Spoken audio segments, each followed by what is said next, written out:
भैया थोड़ा सा पीछे आओ ना।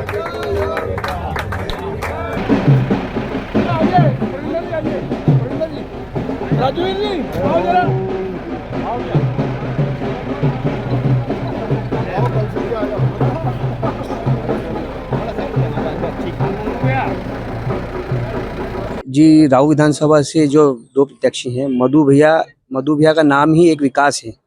जो विकास के साथ आगे बढ़ते हैं, खड़े हैं। विकास के साथ उन्होंने ही पूरा इंदौर को एक नया नाम दिया है। ब्रिज मैन से लेकर सड़क मैन से लेकर सारे नाम से जाने जाते हैं, इसलिए मधु भैया एक नंबर है। जो आदमी 40 साल से ज्यादा साल से सिर्फ लोग की सेवा में लगा हुआ है, जनता की सेवा कर रहा है, जिसने कभी अपना कुछ भी सोचा नहीं, सिर्फ किया। हमारे लिए तो मधु वर्मा जी भगवान है, क्योंकि हमने देखा है कि उस आदमी ने क्या काम किया है।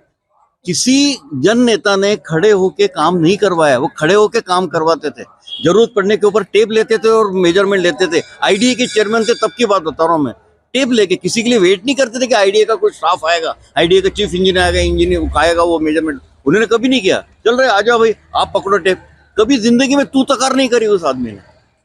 सीधा सच्चा सादा जीवन अब उन्हीं के लिए है। विधानसभा से दो, जैसे कि मैं उम्मीदवार है मधु वर्मा और जीतू पटवारी।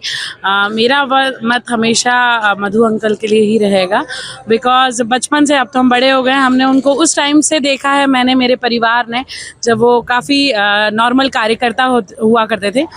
जैसा कि आप लोग सभी जानते हैं, इंदौर के लिए उन्होंने आइडिया में रहकर काफ़ी विकास कार्य किया हुआ है। दूसरी बात, महिलाओं के लिए अगर मैं दूसरे प्रत्याशियों की बात करूं तो कई चीज़ें आपने सुनी होगी, बट मधु अंकल का महिलाओं के प्रति जो मान सम्मान, जो एक प्रोत्साहन रहता है, वो एक बहुत बड़ी चीज़ है हम आजकल के यूथ और महिलाओं के लिए। और हमेशा से ही, और चूँकि बीजेपी है तो हम दोनों ही मिलाकर, मधु अंकल ही हमारा हमेशा हमारे वार्ड के लिए और हमारी विधानसभा के लिए एक फाइनल चुनाव चिन्ह रहेगा, जीत रहेगी, और मुझे उम्मीद है हम बहुत भारी मतों से जीतेंगे। देखिए, माहौल तो क्या है, मैं समझता हूँ ये लोगों का, ये मेरे मतदाता का प्यार है, जो मैंने हमेशा लगातार जो सेवा करी 40 साल। और मैं समझता हूँ कि यहाँ पर एक ऐसा कोई परिवार नहीं जो मुझे नहीं जानता और मैं उनको नहीं जानता हूँ। लगातार उनके दुख सुख से जुड़ा रहा हूँ, और जितना भी मुझसे, मेरे क्षेत्र के लोगों ने मुझसे जो काम बताया, मैंने लगातार उनके काम किए, उनकी सेवा करी। और आप देख रहे हैं कि पूरी विधानसभा में इस बार तो ऐसा बदलाव है कि पूरी विधानसभा में मुझे ऐसा प्यार मिल रहा है। मैं जहाँ जहाँ पे जनसंपर्क करने जा रहा हूँ, निश्चित है प्रत्येक घर का व्यक्ति, चाहे माँ बहन हो, चाहे भाई हो, चाहे माता हो, सभी लोगों का, भाइयों का, सबका मुझे प्रेम मिल रहा है। और मैं समझता हूँ कि ये आप देख रहे हैं कि जिस तरह से अभी सवेरे से हम लोग जनसंपर्क कर रहे हैं, और जनसंपर्क कर रहे हैं, तो प्रत्येक घर का व्यक्ति है, प्रत्येक घर की मेरी बहन, सब बाहर, माता, सब निकल करके मैं समझता हूँ मुझे आशीर्वाद दे रहे हैं।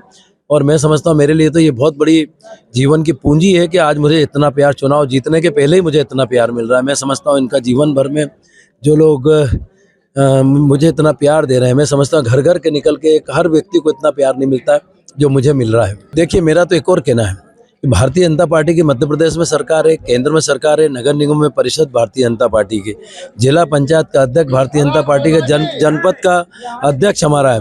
और आप वो कह रहे हैं कि हमने काम किए। मैं तो दो चीज़ पूछना चाहता हूँ, जो काम मैंने किए हैं वो उन्होंने उसके अंदर, अब उसमें वचन पत्र में डाला है। मैं उनसे एक चीज़ बोलना चाहता हूँ कि आप 15 महीने 18 महीने मंत्री थे, और आपने एक घोषणा तो बहुत सारी करी, घोषणा भी रहे हो, घोषणा तो उन्होंने इतनी सारी करी थी कि मैं एक ऐसा हॉस्पिटल बनाऊंगा जिसके अंदर राव विधानसभा के लोगों का बड़ा हॉस्पिटल बनाऊंगा, और उसके अंदर पूरे राव विधानसभा के मतदाता का इलाज होगा। हम लोग यहाँ के राव के मतदाता मेरे पास कई बार पूछने आते हैं, 5 साल से पूछ रहे हैं कि भैया वो जो हमारे यहाँ के विधायक, उन्होंने एक बड़ा अस्पताल बनाया, वो कहाँ पर है? हम भी ढूंढ रहे हैं, वो मिल नहीं रहा है। और मतलब उन्होंने जब मंत्री बन गए थे, कम से कम वो मंत्री रहते तो बना सकते हैं। मैं तो एक दावा एक और कहता हूं कि आप तो मीडिया से जुड़े हुए लोग हैं, उन्होंने शिक्षा मंत्री थे, मैं समझता हूं 2-4 कॉलेज के तो भूमि पूजन कर ही दिया होगा, 2-4 स्कूल के भूमि पूजन कर दिए होंगे।